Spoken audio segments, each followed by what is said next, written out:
మన లైఫ్ ఎంత అన్ప్రెడిక్టబుల్ అంటే ఎందుకు అంటున్నా అంటే ఒకప్పుడు మన ఇంట్లో ఉన్నప్పుడు మన ఇంట్లో వాళ్ళు అంటే మన మదర్ అయినా కావచ్చు, మన రిలేటివ్స్ అయినా ఎవరైనా ఎక్కడికైనా వెళ్ళినప్పుడు ఎవరైనా ఫుడ్ ప్రిపేర్ చేస్తే అంటే నాకు వద్దు అనేసి బయట ఫ్రెండ్గా రాని వాడి బండి ఎక్కి లేదంటే ఎవడికో ఒకటికి ఫోన్ చేసి బయటకు వెళ్ళి తినడం అట్లా ప్రిఫర్ చేస్తుండే.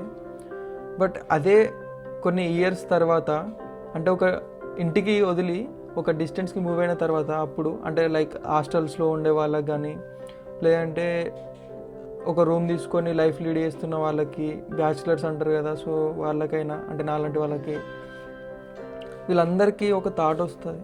అమ్మ చేసిన కర్రీస్ అయినా వండిన వంటలైనా మిస్ అవుతున్నానే, ఎప్పుడెప్పుడు ఇంటికి వెళ్తానా, ఎప్పుడెప్పుడు పండుగలు వచ్చి ఎప్పుడు హాలిడేస్ వస్తాయా అంటే చాలా వరకు ఆలోచిస్తుంటాం అనమాట. ఎప్పుడెప్పుడు వెళ్ళి తిందాం అంటే వద్దు అన్న స్టేజ్ నుంచి మళ్ళీ నాకు అది కావాలనే స్టేజ్కి మళ్ళీ మనం మూవ్ అవుతున్నాం. అంటే వెళ్ళాలి అనుకుంటే ఇంటికి వెళ్ళి మన వాళ్ళతోటి టైం స్పెండ్ చేయొచ్చు అనే డిస్టెన్స్లో ఉంటారు.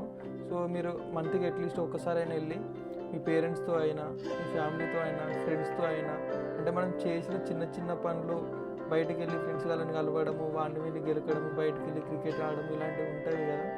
సో నేను చెప్పేది ఏంటంటే నాకు అనిపించింది చెప్తున్నాను.